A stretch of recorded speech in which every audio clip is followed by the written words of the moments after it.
నమస్కారం అండి, నా పేరు డాక్టర్ సువర్చల, జీవా ఫర్టిలిటీ సెంటర్స్ లో సైంటిఫిక్ డైరెక్టర్ ని. స్టెమ్ సెల్ థెరపీ అని మీరు వినుంటారు. దీనివల్ల సంతానలేమి సమస్యకు కూడా పరిష్కారం ఉంది అని ఈ మధ్య ఒక ప్రశ్న వస్తుంది. చాలా హోప్ఫుల్ ప్రశ్న అండ్ దీని గురించి మనం ఈ రోజు మాట్లాడుకుందాం. కాకపోతే సైన్స్ ఏమంటుంది, రిసర్చ్ ఎక్కడ దాకా వచ్చింది అనేది కనుక్కుందాం. స్టెమ్ సెల్స్ ఏంటి, దీని గురించి ఎందుకు ఇంత ఎక్సైట్మెంట్ గా ఉంది ఎందుకంటే stem cells body repair mechanic అనుకోండి. ఇవి ఎన్నో రకాల సెల్స్ కింద మారిపోవచ్చు. ఎలాగంటే మసిల్, నర్వ్, రీప్రొడక్టివ్ సెల్స్ కూడా, అంటే అండాలు, కణాలలా కూడా మారచ్చు. సంతానలేమి సమస్య గురించి మాట్లాడేటప్పుడు రీసెర్చర్స్ ఏమంటున్నారంటే, ఈ స్టెమ్ సెల్స్ వాడుకుంటూ అండాశయాలు పని చేయట్లేదు అనుకోండి, వాటిని కూడా రీజనరేట్ చేయొచ్చు, రిపేర్ చేయొచ్చు.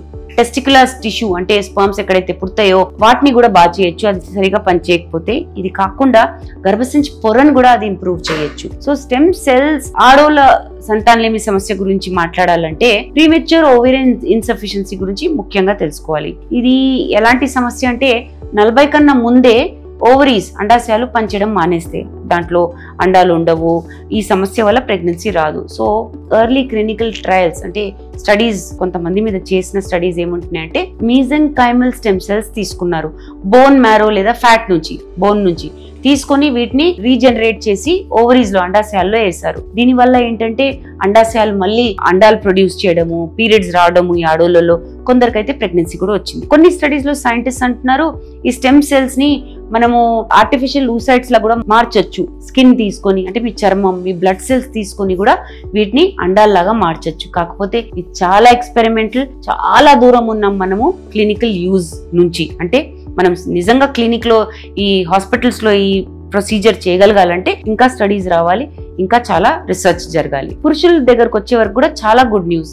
నాన్ అబ్స్ట్రక్టివ్ అజూస్పర్మియా వాళ్ళకు కూడా టెస్టిస్ పనిచేయనప్పుడు స్పర్మ్స్ ఉండవు చూడండి. స్టెమ్ సెల్స్ ని టెస్టిస్ లో వేసినప్పుడు స్పర్మాటోగోనియల్ సెల్స్ అనేవి డెవలప్ అవుతున్నాయి. స్పర్మాటోగోనియల్ సెల్స్ ఎర్లీ స్టేజెస్ అన్నమాట స్పర్మ్ ప్రొడక్షన్. ఈ సెల్స్ ఇక్కడ నుంచి పెరుగుతూ కణాల్లాగా మారుతున్నాయి. జంతువుల్లో చేసిన స్టడీస్ అంటున్నాయి, ఈ స్టెమ్ సెల్స్ ని ఇలా వాడుకున్నప్పుడు స్పర్మ్ ప్రొడక్షన్ తిరిగి వస్తుంది. కాకపోతే హ్యూమన్ ట్రయల్స్ ఇంకా నడుస్తున్నాయి. సో మనుషుల మీద ఇది కరెక్ట్ గా పనిచేస్తుందో లేదో స్టడీస్, రీసెర్చ్ తర్వాత మనకి విడుదల చేసినప్పుడు అప్పుడు మనం వాడుకోవచ్చు. సో స్టెమ్ సెల్ థెరపీ చాలా మంచిది. ఇన్ఫర్టిలిటీ అంటే సంతానలేమి సమస్య ఉన్న వాళ్ళకి చాలా మంచిది, కానీ ఎక్స్పెరిమెంటల్. ఇది క్లినికల్ యూజ్ కి కాదు ప్రస్తుతానికి. FDA అప్రూవ్డ్, అంటే మంచి ఎథికల్ బాడీస్ అప్రూవ్ చేయలేదు. రీప్రొడక్టివ్ యూజ్ కి కాదు. మీకు ఎవరైనా స్టెమ్ సెల్ ఇన్ఫర్టిలిటీ క్యూర్ అంటున్నారంటే జాగ్రత్తగా దాని గురించి కనుక్కొనే దిగండి. రీసెర్చ్ ఇంకా చెయ్యాలి. దీని సేఫ్టీ, దీని సక్సెస్ రేట్ ఇవన్నీ చూసుకుంటేనే మనం దీని గురించి ఇంకా ఎక్కువ మాట్లాడొచ్చు. కాకపోతే స్టెమ్ సెల్స్ చాలా మంచి పద్ధతి.